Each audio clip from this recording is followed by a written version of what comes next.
My ex locked me out of my bedroom, so I broke up with her. Now everyone says I'm overreacting.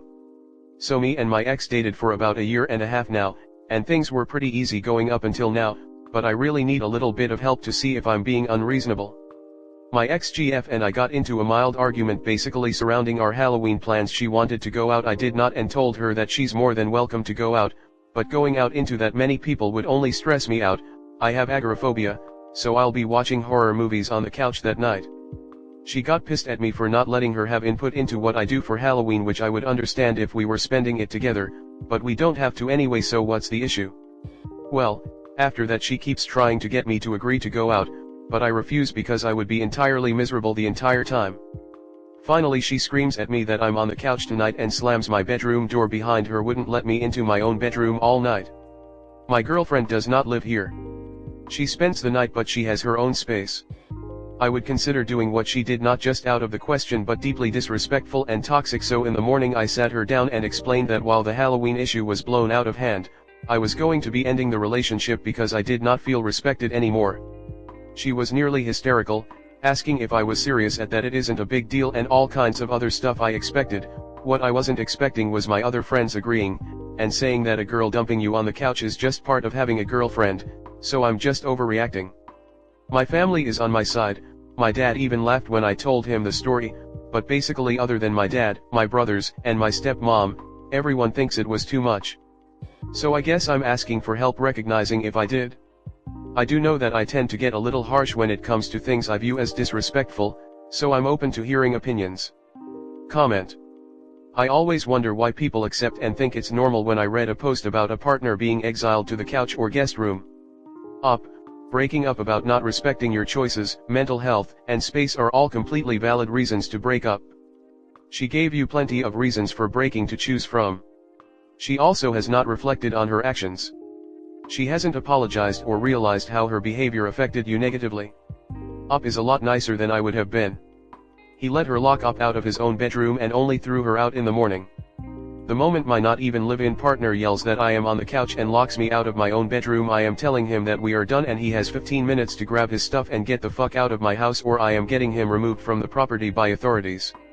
If my partner has a problem, he can choose to sleep elsewhere, but he is not going to dictate where I sleep, especially not in my house where he doesn't even live. Yeah, that was my thought too. I would be so pissed off if I got locked out of my bedroom in my home by a person who paid no bills. You were correct in breaking up. I'm a woman and I have never locked my husband out of our room even if we're having a disagreement. I try to never go to bed angry. Absolutely the best way to be. I've been with my partner 14 years, we have had arguments, some real serious ones, and we always try to clear the air before bed. The only time I've slept on the couch was my choice to avoid waking her up when I was ill. Sounds like had a lucky escape. She was trampling on his boundaries, then acting like he was in the wrong. Exactly, she could have slept on the couch, if she was mad, or gone home to her own apartment. Locking him out of his own bedroom, without bedding or his other bedroom stuff, is just crazy. I'd probably have called the locksmith and kicked her out. It's not normal, you're right. I'd never dream to lock my husband out of our marital bed, let alone his own bedroom in an apartment I was just visiting. If I'm so mad I can't sleep with him, I'll find myself another place to sleep, and if I feel so contrite I want to give him time to cool off, I'll find myself another place to sleep, and I'm pretty sure he would do the same. Thankfully, this has never happened on either end because we are respectful to each other and don't let disagreements escalate to that point and don't say or do hurtful things to each other. If it did escalate to that point and one of us exiled the other to another part of the house because we can't manage our own emotions, that would be a huge issue for both of us, and that's only because we're married. If we were just dating, this would probably be relationship ending. I think it's been popularized in movies and TV shows. I can understand for big arguments if one person chooses to sleep elsewhere, but they should never be forced to. In this case, not only did he do nothing wrong, it's not even her house or a shared one. She has shown how she would deal with all future conflicts. I'm of the mind that even if I'm pissed at my partner, I still love and care for them. Because I care, I don't want them to be uncomfortable, and I don't want them to think that I've lost that love/care/respect just because I'm mad.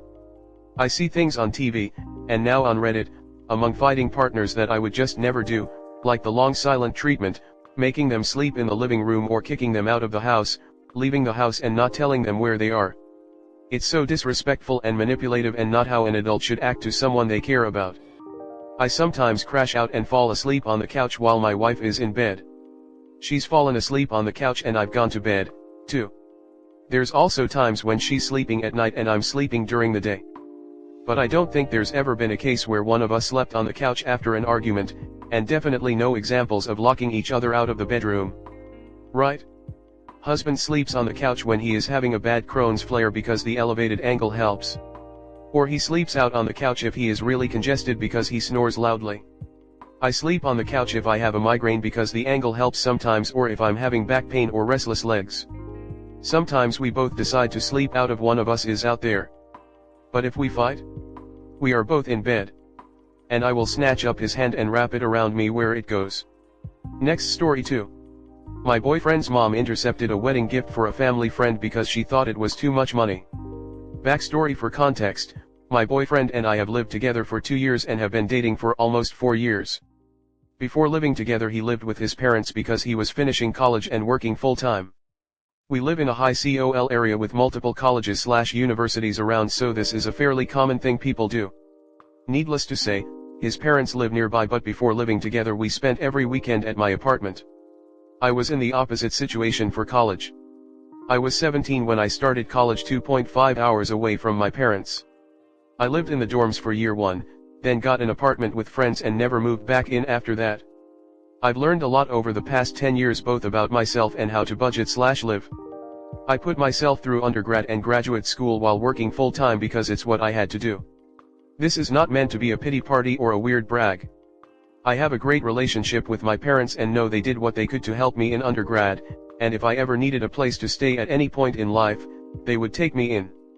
Situation: my boyfriend's mom, 50-ish Y/O, has a friend late 20s early 30s who became more of a family friend in the last few years. The friend's fiancé, now husband, is my age, and when we met him we discovered he and I had mutual friends since we graduated from the same university in the same graduating class. Since then my BF and I have hung out with the family friend and her now husband a few times, just the 4 of us, and have had a great time. When they got engaged and sent out save the dates and invitations, we received our own of each, mailed to our house, not mentioning anything about my boyfriend's parents, obviously, since that would be weird if it did. We are SVPDS for the both of us and didn't think much of it after that. His parents knew we were invited and were happy we were going.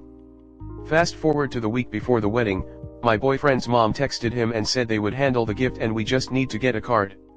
I don't know what/if he responded to her, but we got a card for them, obviously. We looked at their registry when we are SVPD and it was household items and cash for a honeymoon fund. Knowing that they've lived together for a few years and have many household items already, I decided to write them a check for the honeymoon fund so they can spend it on the honeymoon or on new house items. I talked with my boyfriend about this and we agreed it was a good choice and decided $200 was reasonable. Google said $100/pp is typical. His parents got them stuff for their house but didn't bring it to the wedding and insisted on the card going in the gift bag from them. Whatever, I wasn't going to fight them on it, in general, but especially not at the wedding, so I put the card in my boyfriend's car since he was going over to his parents' house the day after the wedding while I had other obligations. When he got there he realized misspelled the groom's name and opened the card to change it and get a new envelope. For some reason his mom wanted to help him. When she saw the check folded in the card she took it out and told him it was too much money for us and they bride and groom know that. She then took the check and wouldn't give it back to him to put in the card, so they opened an empty card from us, and a beautiful gift from his parents, and I assume a separate card since they didn't sign ours. The whole situation is making me so uncomfortable. 1, because the bride and groom, who are lovely people, didn't get the gift we intended for them to receive for their wedding. 2, because the check was written from my personal/individual account, so now all of my bank information is just floating around her house. She wouldn't do anything with it, but I don't know who she or her stepkids have over. And 3, because she thinks she can decide what my/our financial capabilities are. If we couldn't afford a $200 expense I wouldn't have done it. The bride and groom are both in high-paying fields, but are in the first 5 years of their career, so they definitely make a good living, but likely aren't out of debt yet. I got a $35K raise in the spring and have enough money saved up to pay off my student loans and car in full, so I don't know why they assume we're broke and can't afford things I've already budgeted for. I currently make more than my boyfriend and we split bills by the percent of our income instead of 50/50ths, which I suggested because I wanted us both to be able to put the same dollar amount into savings/retirement each month so we're both be set up for the future instead of just one of us. Not asking for advice on how to handle finances, this works for us. The problem, I suppose there's multiple parts to this problem/situation. No gift from us for the bride and groom, which just makes me feel embarrassed, awkward, and uncomfortable. His mom just assume we're broke and have no money. I feel like his parents see me/us as children instead of fully capable adults. While I appreciate her concern and wanting to save us money, she's overstepping and involving herself in our finances with no knowledge of them. Now I'm stuck. Do I awkwardly Venmo the bride, or send them the money I intended them to get, now days after the wedding? Do I bring it up to his mom or just leave it be? I fully intend to bring it up with my BF tomorrow, but he's very laid back and doesn't care what people think, whereas I like to consider how things may appear to others, and tend to have more common knowledge about some social norms. I haven't experienced this side of his mother before, so I'm sort of lost by the entire situation. TLDR, my boyfriend, his parents, and I went to a wedding for their family friend this weekend. The couple getting married are very similar ages to me. I graduated from the same university in the same class as the groom, and we have mutual friends. My BF's parents told him they'd handle the gift and we needed to get a card. This felt weird to me because I figured it was obvious we needed to get them something, and because we're adults living on our own, he and I agreed to give them a $200 check for their honeymoon fund. His mom insisted on delivering their gift and our card, so I let her. He had to change something on the card and his mom took the check from him/the card and said it was too much money for us and they bride and groom know that. I'm slightly offended and very embarrassed by her comment because the bride and groom didn't get the gift we were giving them. My boyfriend's mom is assuming we're broke and can't budget, which isn't true, and for some reason this fallacy was discussed with the bride and groom. Comment: this isn't as complicated of a situation as you're making it out to be. You're absolutely right that what's been done is completely inappropriate and unacceptable. But his parents can't control you, nor can they control him unless he allows it. As such, have you talked to your boyfriend about this at all? That should have always been your first stop. Next, I honestly don't even think reaching out to the newlyweds is all that awkward, and I'd be completely honest with them. Hey, here's a check. I fully intended to give you this gift, but for whatever reason my nutjob of a boyfriend's mother thought she can dictate what I do. Sorry about that. Realistically, you should probably take a step back and acknowledge the disaster of a situation you're in and reconsider your next steps. Your boyfriend's mom is crazy, but your boyfriend is a problem as well. Good luck. Let's focus on that. He told you about it today.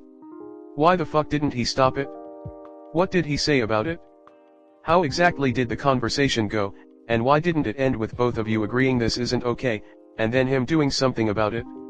What happened to the check, though? Did she cash in the money? Anyway, I don't know about you, but there is no way I'd allow my mother to control me like that once I was in my 20s and making my own money. I'd be very cross with her if she did something like that. Your boyfriend's reaction or lack thereof is quite telling. While she doesn't deserve it, I would describe the mom's behavior without words like nutjob and dictate. How you describe this reflects on you, too. BF's mom did know her first. Hey, new bride and groom, this check was supposed to be enclosed in the card, but there was a miscommunication with my boyfriend and it wasn't. Please accept our belated gift as a way to continue celebrating your big day and your life together. Tell your boyfriend to tell his mother to give you back your check. And that you didn't appreciate that she overstepped her bounds. Get the wedding couple another card and another check. Sit down and have a conversation with your boyfriend about his mother.